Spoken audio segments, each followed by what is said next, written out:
Urgente. Moraes acaba de virar um foragido. Tribunal da Flórida solta ordem. Olha no que deu. O Tribunal do Distrito Médio da Flórida expediu uma nova citação contra Moraes, depois de um pedido do grupo de mídia do Trump e da plataforma de vídeos Rumble. As empresas movem uma ação contra o magistrado, que é acusado de censurar conteúdos publicados nessas redes. A nova notificação foi determinada depois que a primeira tentativa de citação, feita em março, foi frustrada. Agora, o ministro do Supremo recebeu um prazo de 21 dias para apresentar uma resposta formal à ação ou uma petição para contestar o processo. Se ele nada fizer, será processado e provavelmente condenado à revelia.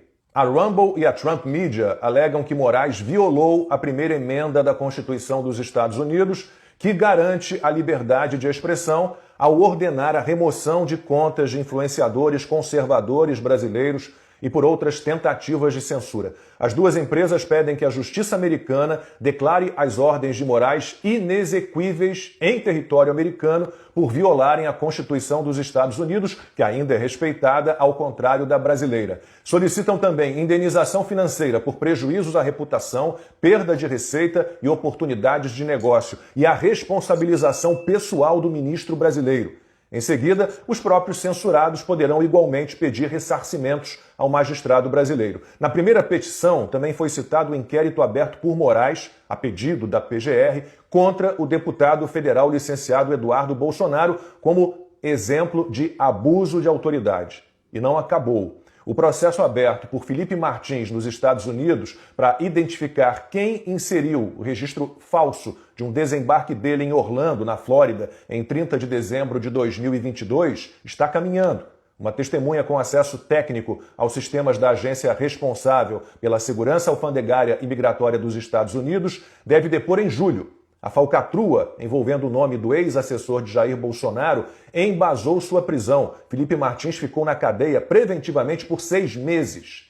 Seria surpresa para alguém se a ordem para a execução da fraude tivesse partido de um certo gabinete, de um certo ministro do Supremo? Sim, a pergunta pode ser retórica, é o que se espera. Vamos aguardar. E não tenhamos vergonha de depender da ajuda externa para tentar dar um jeito no Brasil. Um movimento doméstico, interno, ainda será essencial, mas ninguém encurralado num canto da escola por colegas malvadões vai dispensar a ajuda do irmão mais velho, musculoso e bom de briga. Não era para estarmos nessa situação. Um movimento de resistência contra abusos, arbítrios e ilegalidades tinha que ter surgido há muitos anos, pelo menos 6. Uma revolta popular coesa, massiva, capaz de empurrar o legislativo para as suas atribuições, principalmente o Senado, o vigia do vigia. E os congressistas resolveram se encolher. Rodrigo Pacheco tem a maior parcela de culpa. Nunca deu a mínima para os pedidos de impeachment de ministros do Supremo. E, como ele fez seu sucessor, seguimos na mesma. Davi Alcolumbre potencializou o absurdo, a revolta, quando resolveu inventar que o Senado não é órgão de correção do STF e que abrir um processo de impeachment de um ministro da Corte seria criar mais um problema para o Brasil. Fomos abandonados por aqueles que, de alguma forma, deveriam trabalhar arduamente para manter o país em ordem. Em vez disso, eles resolveram se tornar cúmplices dos togados, que gritam por aí que foi necessário rasgar as leis para salvar a democracia. Para piorar, tamanho absurdo passou a ser defendido por grande parte da imprensa. Agora, sem arrependimento nenhum, essa turma travestida de jornalista anda por aí dizendo que, como a democracia foi salva, está na hora de voltar a respeitar a Constituição, o devido processo legal, os princípios mais básicos do direito.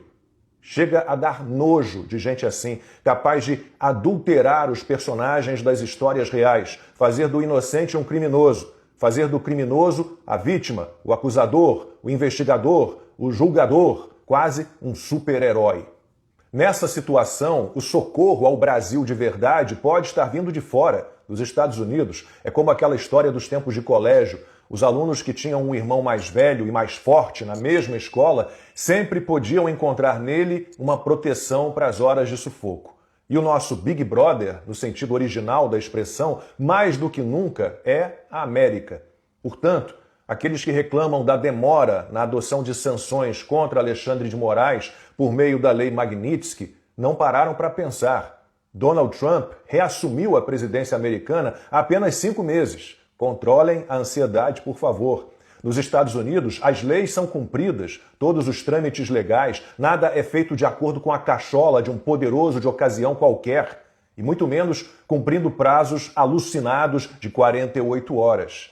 Se ainda não dá para abrir uma contagem regressiva para que sejam despejadas sobre Alexandre de Moraes as pesadas punições previstas na Magnitsky, já dá para contar os dias para a adoção de outra reação americana direta contra o bárbaro ministro do STF.